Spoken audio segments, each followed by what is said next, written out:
Breaking news. Ethiopian forces have conducted yet another airstrike in the outskirts of Mekelle, hitting farmland in the early hours of Tuesday morning. The Ethiopian National Defense Forces have conducted yet another airstrike in the outskirts of Mekelle at around 11:30 this morning. The airstrike landed on a farmland with no reported injuries so far.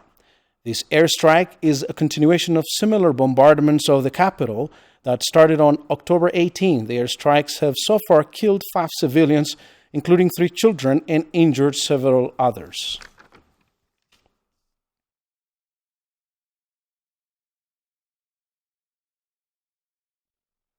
Hello and welcome. I'm La'alam with today's news. Tigray's armed forces continue to make gains on all fronts, taking hold of the militarily significant towns of Kutabar, Borumeda, Berti, Dohoyo, Walima, Teleayen, and Trin. Tigray's armed forces are just 12 kilometers from Desi, the capital of Wollo, and have put Kombolcha within the range of artillery. Tigray's armed forces have captured hundreds of Ethiopian forces and their allies, including Colonel Tadessa, the leader of the 91st Division. The government of Tigray has prohibited landing of civil and military aircrafts in Kombolcha and advised civilians in these areas to remain indoors and protect their properties. Tigray's forces also ask that all combatants to surrender peacefully or flee the surrounding areas. The government of Tigray has continuously expressed its interest in the cessation of hostilities and the start of negotiations upon an immediate and unconditional end to the siege on Tigray and the withdrawal of all forces and a return to the status quo ante.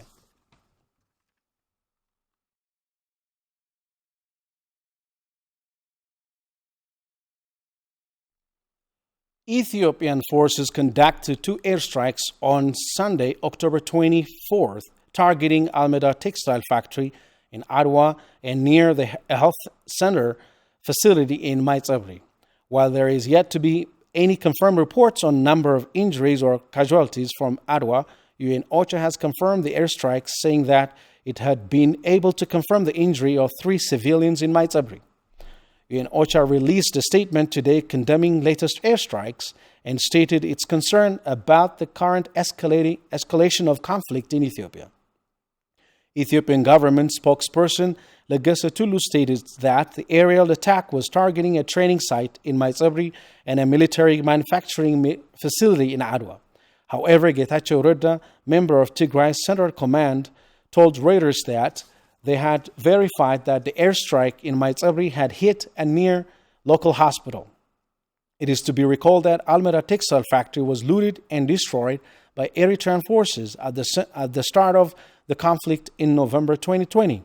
Ethiopian forces had bombarded Tigray's capital, Mekelle, several times last week, conducting 5 airstrikes in 4 days. The airstrikes in Mekelle have resulted in death of 5 civilians and injured over 2 dozen. Seblowork Lema has more.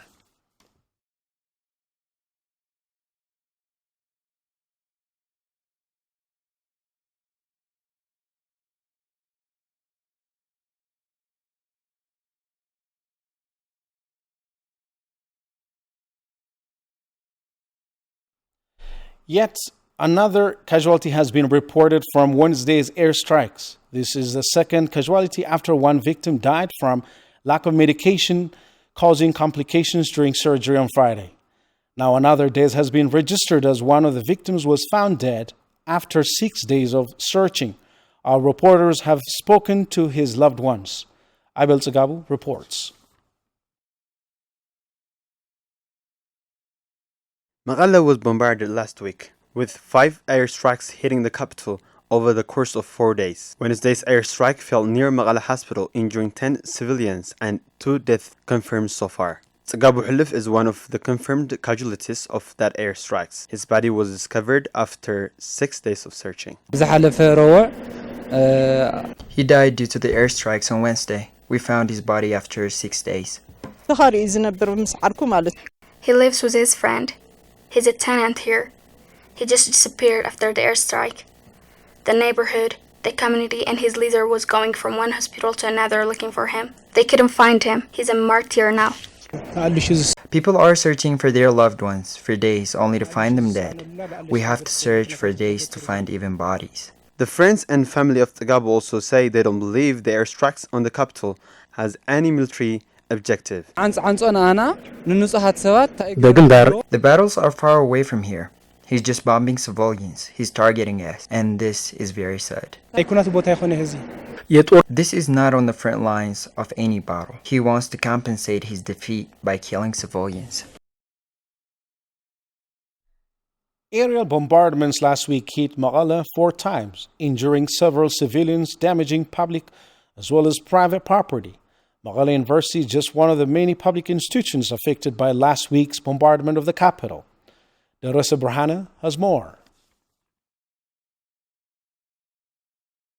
Last week saw Mekelle and its surrounding areas bombarded 5 times by Ethiopian National Defense Force, killing 5 civilians, including 3 children, and injuring over 2 dozens. Haile Tuku is a PhD candidate in Mekelle University. He was one of the 11 civilians injured on Friday's aerial attack that struck near Mekelle University's main campus. The last Friday, October 22, 2021, GC, there was air bombardment in capital city of Tigray, Mekelle, around specific place around Ainalem farm place and around Mekelle University main campus or common name Arid.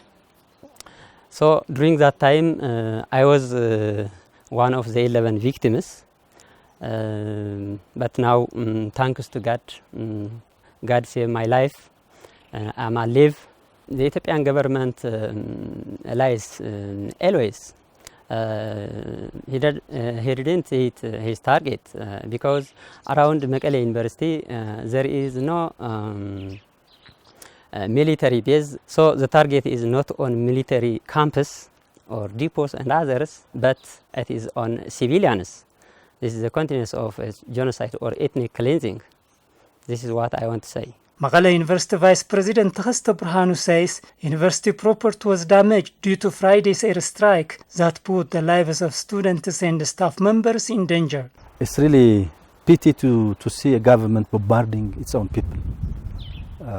Last week we've seen many bombardments, and they all target civilians and civilian infrastructures. There is no reason to bombard Mekelle because there is no military base. But the government, I cannot say my government, the government of Ethiopia has bombarded Mekelle, has killed many civilians and injured many civilians, and has also destroyed infrastructure that the civilian people uses. For example, Mekelle University. Last time it attacked around Mekelle University. So many of the buildings are broken now. The windows are broken now. So the purpose is clear. The purpose is not to attack the military base. The purpose is to clear Tagaru and Tigrayans from this world. Takhaste and Haile say they believe that the international community and Ethiopia have an important role to play in alleviating the current crisis in Tigray. As a staff, I give my free service in either comprehensive hospital, one branch of Mekelle University, and I see there so many patients they are suffering from lack of medication. This is the reality. So my message to the international community, especially to I think President Joe Biden, is we need action now. The international community has done so far very good. Okay, they have expressed their concern. They have shown their support to the Tigray people, but what is lacking is, the practical action. Okay, our people are starving. Many people are dying because of famine, and there is no medicine. Okay, so there is no hospital services, so people are dying, and we are 360 degree in a blockade. So we are not able to send out and receive in. So even the humanitarian aid cannot come to Tigray. So we are in a very dire situation. So the international community should take practical action against Abiy and Isaias as well. Mekelle University is one of the 4 public universities in Tigray and one of the highest ranking in the country. The university has had its budget discontinued since the end of June when Ethiopian National Defense Forces were forced to retreat from Mekelle. This is a federal institution. I am a federal employee. I was supposed to get my monthly salary.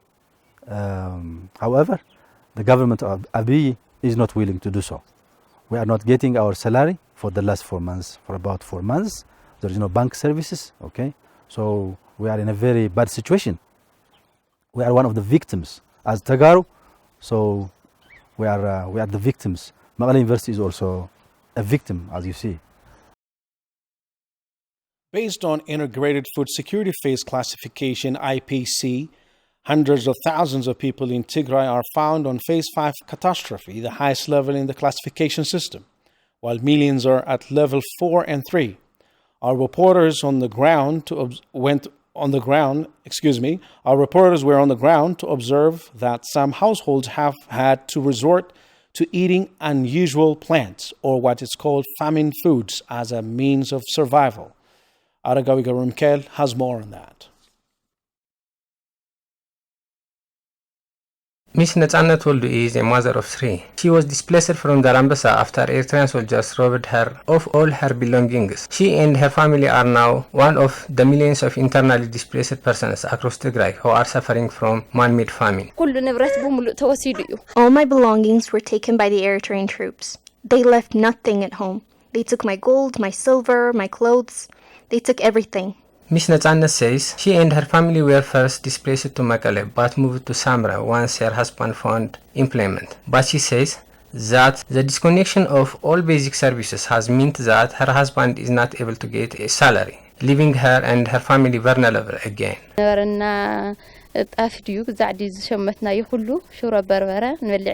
We have finished every food we had. We're not able to buy any food because we don't have any income and banks are closed. As newcomers here, we have no one who can understand our situation and help us. We have become so desperate, so I started to cook shrubs that I could find. Miss Rosa Tadase is a resident of Samra. We found her coming to help Miss Natsanet and her family. She has this to say about their situation.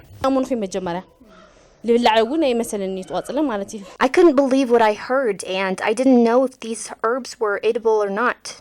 I can't believe they've become so desperate. We really need to help each other as we're generous as a society. For example, I just lead a regular life. I'm not a wealthy person. But if I can give her a little from what I have, she may be able to get by this difficult time. I'm grateful for the help that is given to me from my fellow sister.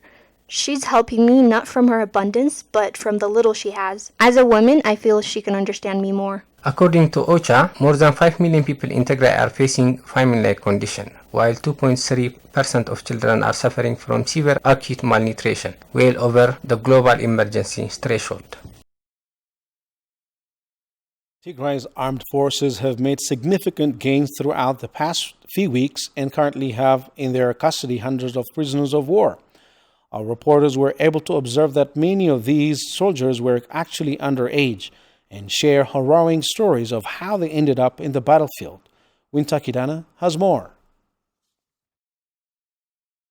According to the UN, a child soldier is defined as any person below 18 years of age who is or who has been recruited or used by an armed force or armed group in any capacity, including being used as fighters, cooks, porters, spies, or for sexual purposes. This is Bahaila Benzil. He is from Omojinka. He says he was forcibly taken to battle from his family's farm, where he helped by working as a shepherd. He was one of the many underage prisoners of war captured at the Hamusit front.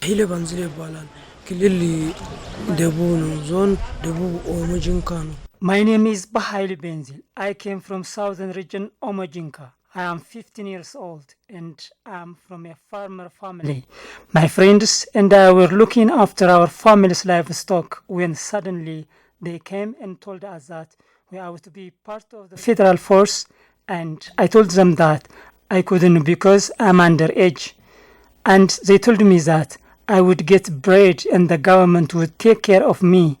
They also told me that children train separately and I wouldn't have to join the battlefield. Bahaila's story is just one of many. Most of underage soldiers our reporter spoke with also say they were forcibly taken to the battlefield with no clear information or military training.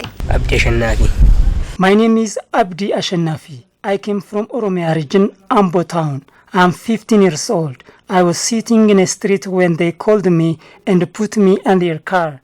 Then they brought me here. I didn't even register. I was literally abducted. They registered without giving any specifications about age limits. Then they brought us here. I didn't know anything about war. When I heard guns from all directions, I immediately surrendered. The optional protocol to the Convention on the Rights of a Child on the Involvement of Children in Armed Conflict adopted by the UN General Assembly in 2000 prohibits status for recruiting children under the age of 18 and sending them to a battlefield. The Global Society of Tigray Scholars and Professionals have sent an open letter to UN Secretary General Antonio Guterres, alarming the international community of the intensification of aerial bombardments in Tigray and calling for a no-fly zone in the region. For more, Abel Tsagabo.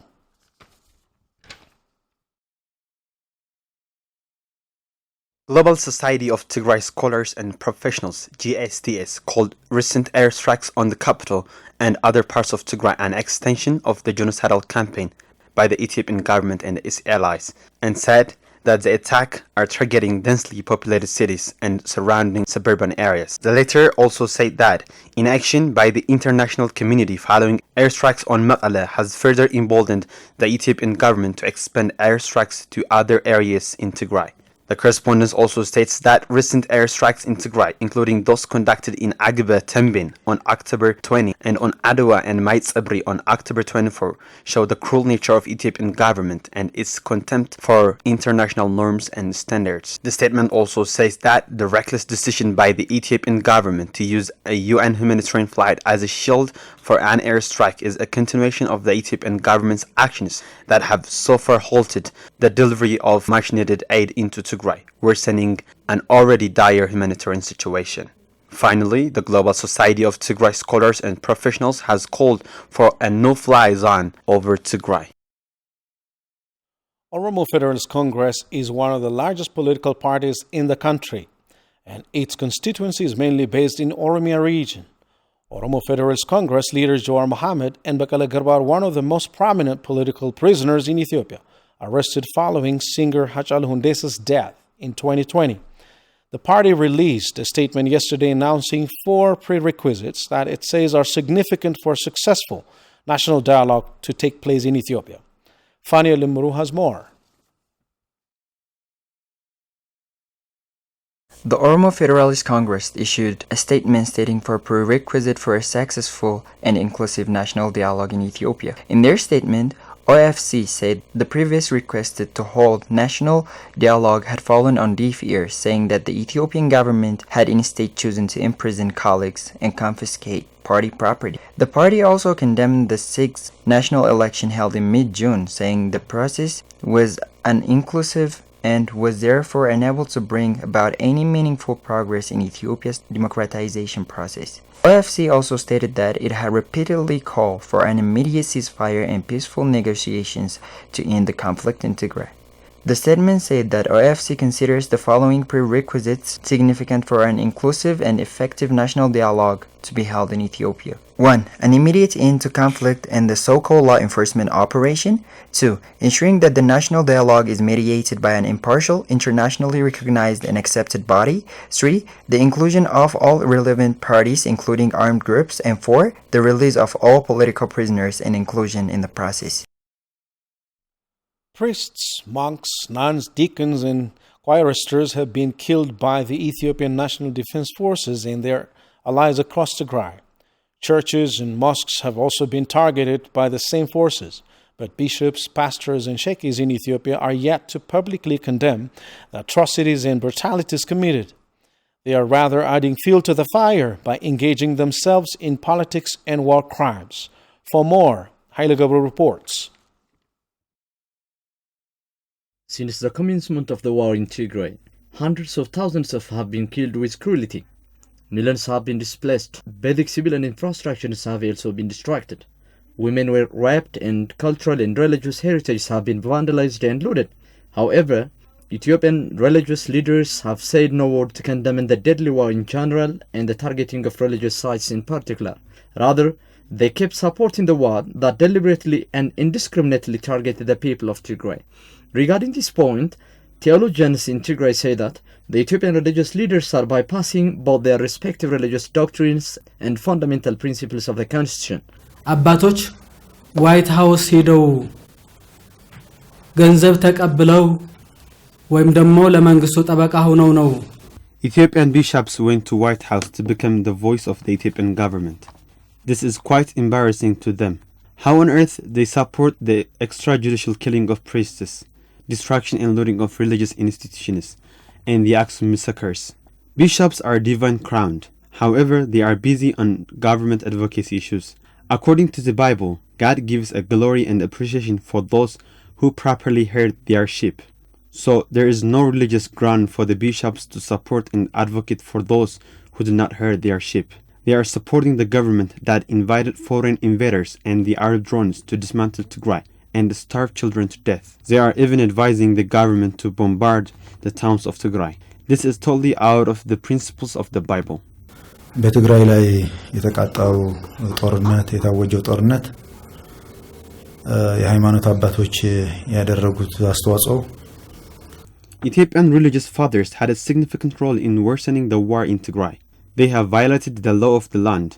Based on the FDRE Constitution, Article 11 and Article 8 that deal with the need for secularism and religious institution shall not interfere in the political and governance matters.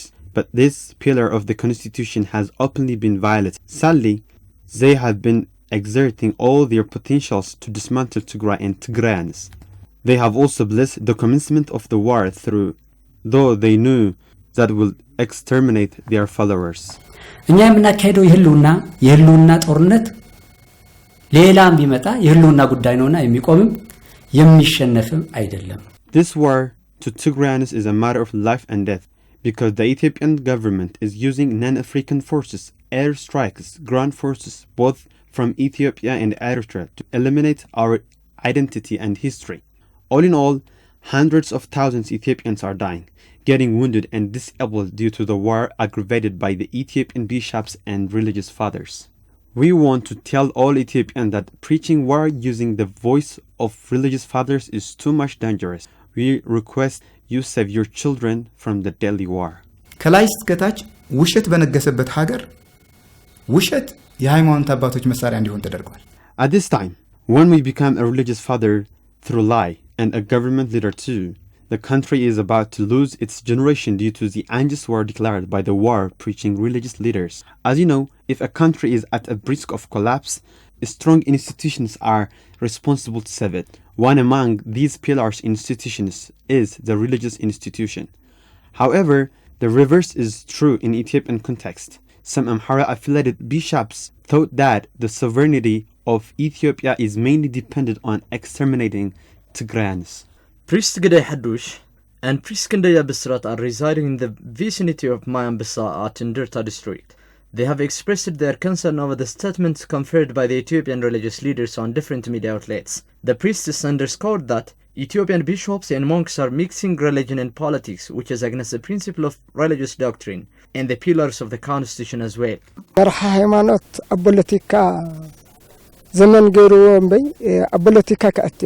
What a worse time. How dare a bishop involved in a political matters? It is not fair. These religious fathers are walking out of the track.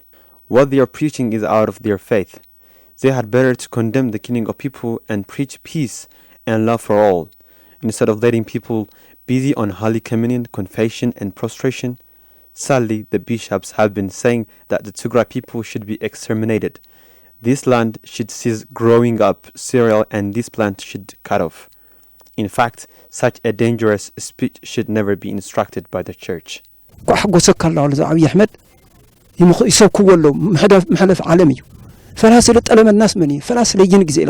This is betrayal. How could monks preach war and hate speech? They are living for their own worldly lives. We expect them to teach others to follow the good and to avoid the bad, according to religious teachings. They have congratulated Abiy Ahmed for his prophecy inaugural, but he is killing innocent people. To be honest, I don't feel they are bishops. Eventually, the priests said that Ethiopian religious leaders should be subjected to their faith and conscience. The problem of these religious people is not a lack of knowledge. Rather, they are doing it intentionally. I hope damnation may face them so soon from the Almighty God.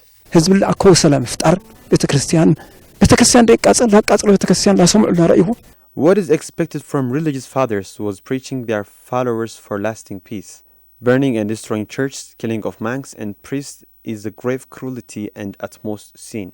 They confiscated our lands and made all the attempts to crush our identity and history in collaboration with their allies for the last 11 months in Tigray. These religious fathers should mind their own business, and they should also preach for lasting peace and love to prevail among the people in the country. That's it from me for now. Thanks for watching. See you on Thursday. Until then, take care.